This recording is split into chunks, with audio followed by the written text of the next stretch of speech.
The UK has claimed that China is providing lethal aid to Russia, fueling its war in Ukraine. But even the United States says, not so fast, guys. We're going to get to the bottom of what's really going on and what this means for the war going ahead. I'm Paul, U.S. Army combat veteran. Let's do it. Okay. So this is the overall story, right, that you can see on like Reuters, right? UK defense minister says China is working to supply lethal aid to Russia.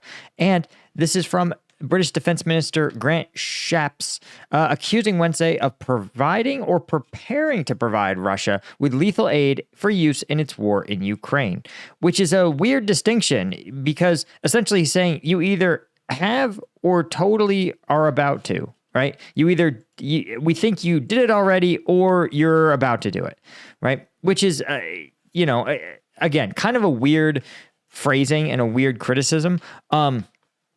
But it's not invalid, right? Sometimes you receive intelligence and it's unclear the date, for example, emails took place, or you know that shipments have left. And as we talked about, sometimes you don't learn about what was in what previous actions were until there's some clarifying event. And then you go, oh, now I understand what all those shipments labeled hunting rifles really were. And so sometimes this isn't as nonsensical as it kind of sounds at first blush, but they describe it as a significant development, which it would be, right? Because you have to remember that China has tried to position itself as a neutral third party in this conflict, right? Where they've said, listen, we want to be the international negotiator between Russia and Ukraine. But China, it simply cannot resist the opportunity to deepen ties with Russia, particularly because Russia is a market for Chinese goods. And in turn, Russia sells China a lot of raw materials they need to fuel their growing industry. And within China, there's a pretty large currency crisis taking place, right? They're in danger of deflation. And so you end up in this situation where China needs to grow its economy worse than it needs to look to gain prestige on the international stage. And so as a result of this, right, it's troubling to see China align itself more clearly and strongly with Russian interests and drop even further the veneer that it is a neutral third party. But here's where things get interesting. The U.S. says, not so. This is not the case. The U.S. actually questions whether China is providing lethal aid to Russia. And right, the Jake Sullivan, U.S. National Security Advisor, said that Washington had not observed China directly providing weapons to Russia and added that he would speak with UK colleagues to better understand the secretary's comments. He said, quote, "We have not seen that today. I look forward to speaking with the UK to make sure we have a common operating picture." This is a diplomatic and very... If you've worked a lot in DC, you can decode this. What they're saying is, what the fuck is he talking about? That's the decoded statement, right? I look forward to speaking with you to ensure we have a common operating picture. It's really just a brilliant corporate doublespeak for this dude is off his rocker. Now, of course, Beijing is offended and says baseless and irresponsible statements by a British politician, right? And we note that these comments have not even been acknowledged by their close allies, right? Referring obviously to Jake Sullivan. Smearing China would not resolve the difficult problems faced within the UK, right? China is famous for being outraged when you say correct things.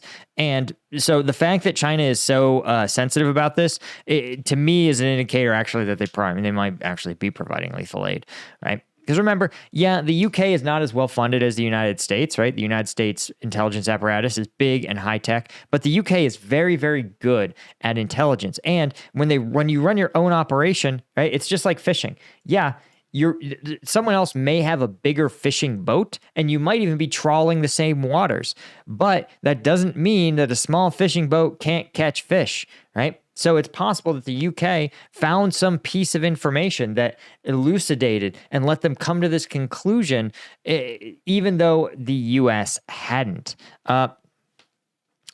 Or it's also possible the U.S. knows it, but doesn't want to out China because they need to keep some cards in their back pocket for Chinese to ensure some level of negotiation. Maybe they're trying to negotiate to get China to stop providing lethal aid, because once China's outed, the fear might be that they just go, well, mask off, guys. We're going to sell them fighter jets. We're going to sell the Russians everything they need.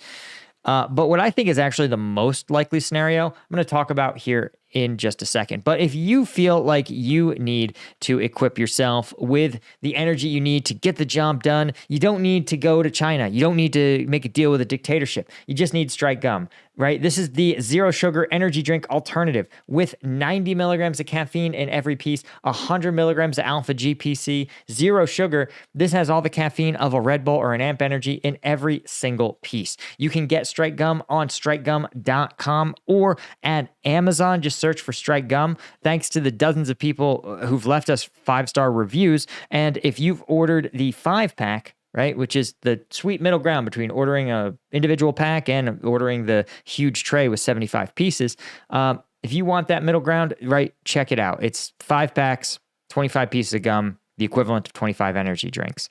And it's made here in the USA, right? It's a custom formulation. I tested it out, or I designed it. They sent me a whole bunch. They're like, here's all the different flavors and combinations and supplements we can do. And I said, I want the alpha GPC and I want the caffeine. So it is used with natural caffeine, high quality ingredients. We spared no expense here. This isn't something that we imported from China, right? Like unfortunately, a lot of your food products, FYI, are made in China and then just sort of slapped on into a US label. So we're not like that. This is made in Denver. You can go visit the facility. Anyway, check us out, Amazon.com or strikegum.com. Okay, here's what I think is really going on, right?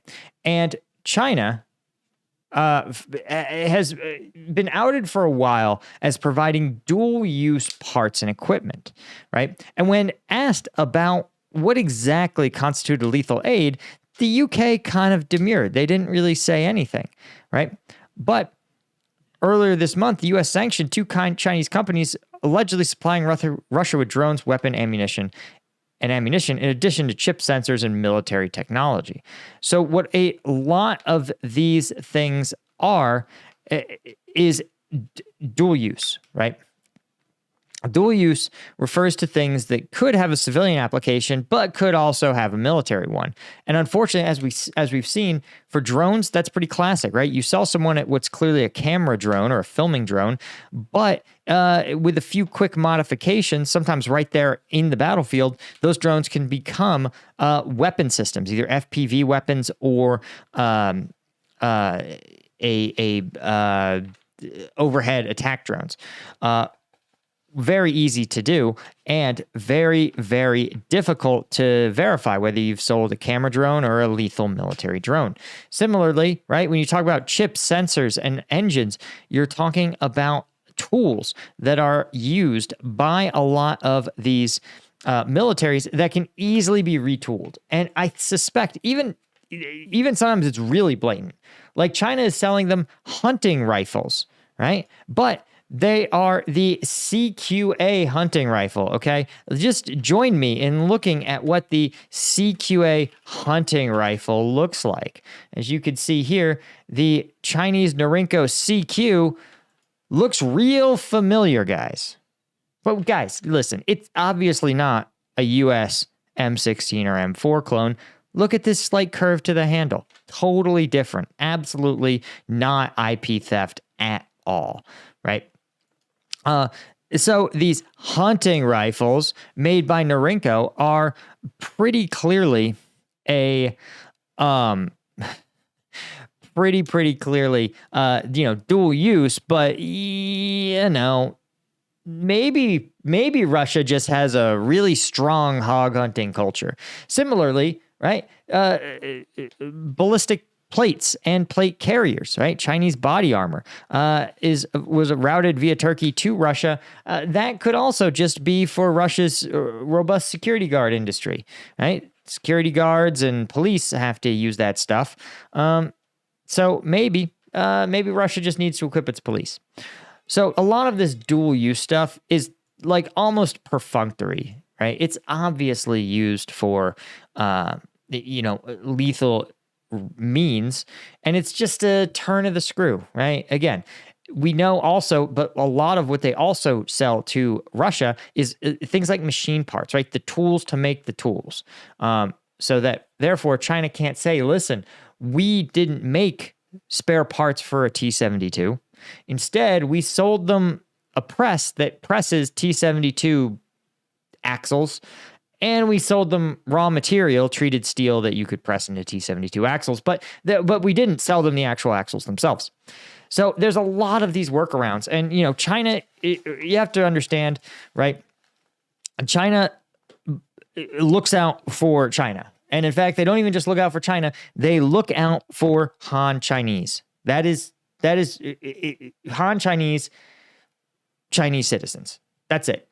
The right ethnicity, the right citizenship. Other than if you're not those people, China doesn't look out for you. China's goal is to extract your resources for their benefit, right? And that's not to say like the U.S. doesn't do that, but the U.S. understands that like there's strength in having a lot of friends work together. And sometimes that means doing things for your friends without asking for something specific in return. And China just doesn't operate that way.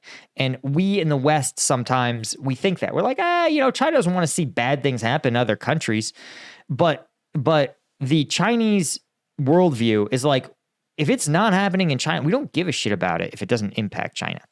So this idea that China was going to be a neutral party or an international broker was never really serious, right? They were always going to take the short money, the fast cash that comes from doing business with someone like Russia, who has oil and raw materials they can sell China, and China in turn can provide Russia these kind of not military equipment.